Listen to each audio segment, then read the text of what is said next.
Mic में लगा दो। बीजेपी ने तो बिके हुए विधायकों को टिकट दिए और बीजेपी हमारी किस्तों से क्यों चिंतित? आज 20 तारीख है और 21 तारीख है। आज 21 तारीख है और 40 दिन अभी चुनावों के हैं।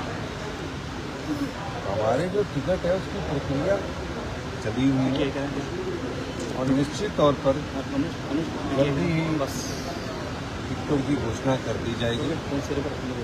लेकिन हमारी पार्टी का चुनाव प्रचार तेजी से चला हुआ है और हमारे प्रत्याशी के बजाय हमारे मंत्री जनता के बीच जा रहे हैं। पिछले कल हमने शिमला संसदीय क्षेत्र के अपने जो ब्लॉक कांग्रेस कमेटी और हमारे जिला परिषद के सदस्यों की बैठक करवाई। उससे पहले मंडी पार्लियामेंट की बैठक करवाई। आज धर्मशाला क्षेत्र में कार्यकर्ताओं से मिलकर चुनाव प्रचार को धार देने के लिए हम यहाँ आए। निश्चित तौर पर जो भी कैंडिडेट होंगे जब भी घोषणा होगी आपको बताएंगे। सर, अनुराग ठाकुर कह रहे हैं कांग्रेस 40 और हम 400 पार की लड़ाई लड़ रहे हैं। पहले तो वो भारतीय जनता पार्टी के राष्ट्रीय स्तर के नेता हैं। 400 सीटों पर उनके प्रत्याशी पूरे खड़े भी हुए हैं।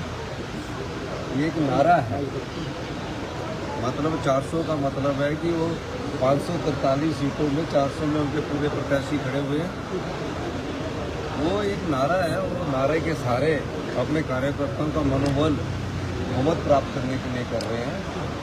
लेकिन मैं कह सकता हूँ हिमाचल प्रदेश में कांग्रेस की जो सरकार है वो लोकतंत्र को जो खरीदने की भारतीय जनता पार्टी ने पैसे के दम पर सत्ता दिलाने की कोशिश की है। हमारी सरकार जनता की अदालत में जाएगी। जनता की अदालत में इस बात को रखा जाएगा कि हमारे पास धन बल तो है नहीं, जिस धन बल के सहारे उन्होंने कांग्रेस के विधायक खरीदे, लेकिन हम जनता के बल से ये चुनाव जीतेंगे, जनता के आशीर्वाद से जीतेंगे। और जो ये राजनीति है खरीदो फरोख्त की, ये इसका अंत हिमाचल की जनता ही कर सकती है, क्योंकि हिमाचल के लोग राजनीतिक रूप से बड़े जागरूक हैं, देव संस्कृति में विश्वास करने वाले हैं और जो खरीदो फरोख्त और जो बेईमानी की राजनीति है उसका मुंहतोड़ जवाब देते हैं। उन्होंने ये भी कहा सर कि 2014-2019 में भी सरकार बनाने का सपना देख रही थी कांग्रेस, लेकिन हुआ क्या? 2014 और 2019 में भी सरकार बनाने का सपना देख रही थी कांग्रेस, हुआ क्या? मोदी मैजिक के आगे सब धूमिल हो गए। देखिए, लोकतंत्र में ऐसा होता है, लेकिन आज भी मुख्य विपक्षी party Congress party. Bharatiya Janata party एक समय 2 सीटों पर थी। हम भी 10 साल 2004 से 2014 तक सत्ता में रहे और 10 साल से सत्ता में नहीं है। हम जनता के पास जा रहे हैं कि हमारे पिछले 10 सालों का हिसाब लीजिए। जब हमने मनरेगा लाई, हमने राइट टू इन्फॉर्मेशन एक्ट लाया, तो भारतीय जनता पार्टी के भी 10 सालों का आप हिसाब देख लीजिए कि बेरोजगारी और महंगाई किस स्तर पर पहुंची है। सर, अनुराग ठाकुर ये भी कह रहे हैं कि कांग्रेस जो है वो देश को कमजोर करने का काम जो है वो कर रही है। किसको? देश को कमजोर करने का काम जो है वो कर रही है कांग्रेस पार्टी। 1947 में ये देश आजाद हुआ।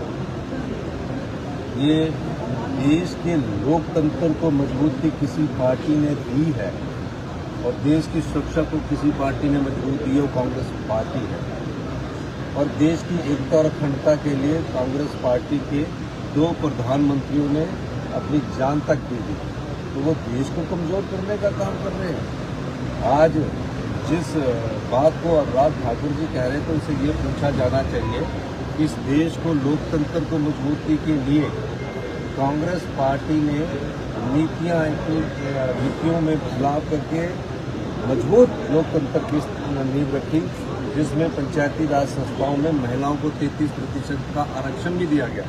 तो आज मजबूत लोकतंत्र के कारण ही तो देश के प्रधानमंत्री मोदी जी हैं।